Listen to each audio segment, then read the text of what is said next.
हम आप सभी सोशल मीडिया के माध्यम से कल हम लोगों ने देखने का काम किए कि हमारे देश के सम्मानीय प्रधानमंत्री श्रीमान नरेंद्र मोदी जी ने एनपीएस से एन हटाकर यूपीएस यूनिफाइड पेंशन योजना का नाम देने का काम किया।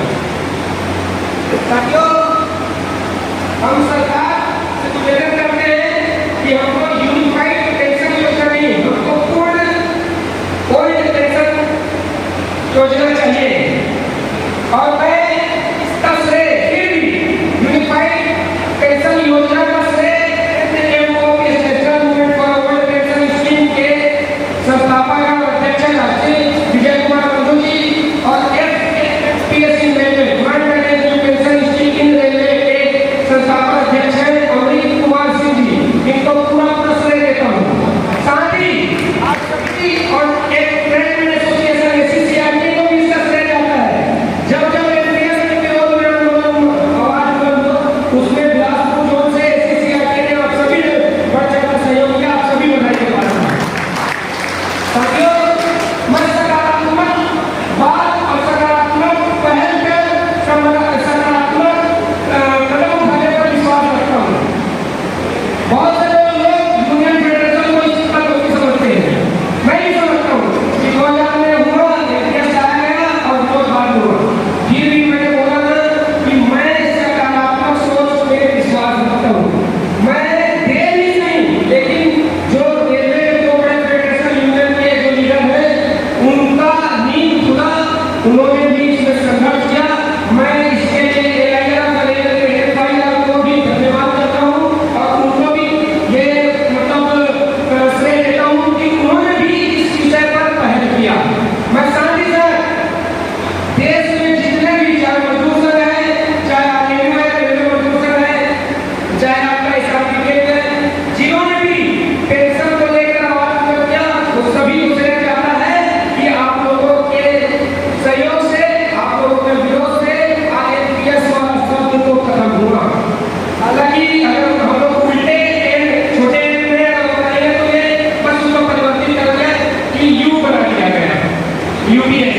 लेकिन साथियों, मैं इसी के लेकर के इस बात को बोलना चाह रहा था कि लोग बोलते हैं कि एनपीसी ओपन फॉर नहीं हो सकता।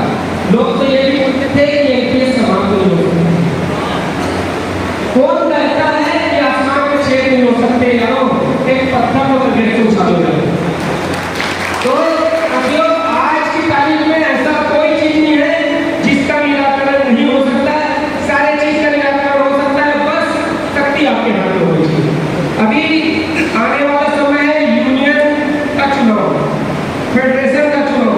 मैं आप सभी से निवेदन करूंगा कि आप लोगों ने अभी अपनी जो शक्ति का परिचय दिया है, इससे विरोधियों के अपोजिशन में हाहाकार मचा हुआ है। बहुत जल्द यूनियन के चुनाव में आपको एक बार और संगठित होना पड़ेगा और संगठित होकर अपनी शक्ति का परिचय देना पड़ेगा।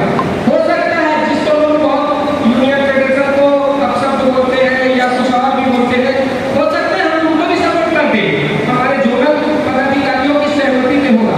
लेकिन साथियों, सबसे महत्वपूर्ण बात है कि वो अपने शर्तों पे होगा।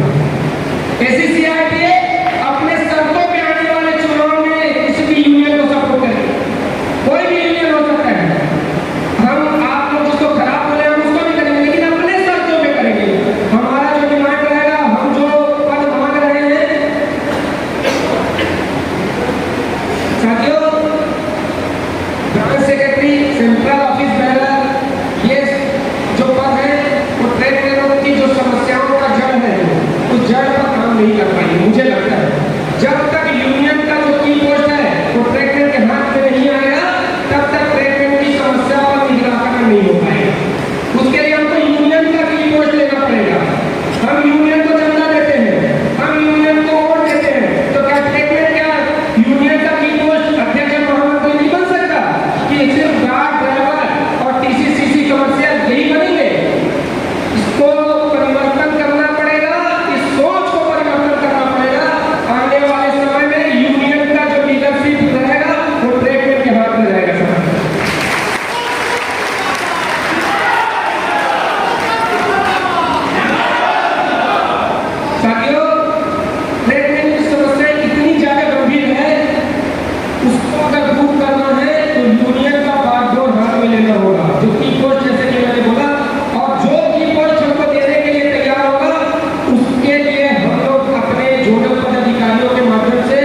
विचार कर सकते हैं कि उसको समर्थन दे भी ना दे। अगर कोई हमारी मांग को नहीं ध्यान देगा, दरकिनार करेगा, तो मैं एक बात बोलना चाहूंगा कि अगर जिद है किसी भी यूनियन को कि ट्रेड उसे दुकान का रास्ता दिखावेगी, अगर जिद है किसी भी यूनियन को कि ट्रेड यूनियन को दूसरे दुकान की रास्ता दिखावेगी, जो ट्रेड एसोसिएशन की भी जिद है उसके दुकान में ताला लगाएगी।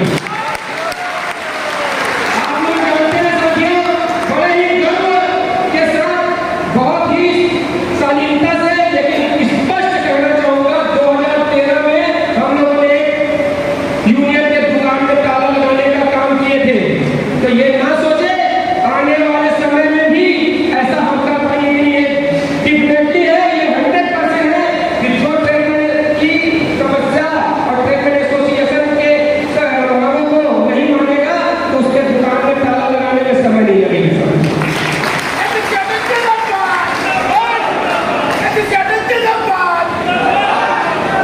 साथियों, ये याद तो दिलाते हैं, लेकिन मेरे को याद था, थोड़ा सा और समय लूंगा, फिर अपना समापन करूंगा। यूनियन चुनाव में बहुत सारे मुद्दे हैं, जैसे कि आप सभी देखते होंगे कि नगर निगम का जब चुनाव होता है तो नाली खराब है, स्ट्रीट लाइट की व्यवस्था नहीं है, रोड खराब है, ये तो मुद्दों पर चुनाव होते हैं। आपका विधानसभा का जब चुनाव होता है, ग्राम पंचायत का चुनाव होता है, गाँव का तालाब गंदा हो तो साफ करा दो, नाली गंदी है, नाली चौड़ी करा दो, नाली को बढ़ा दो, इसमें होती है। अब सोचो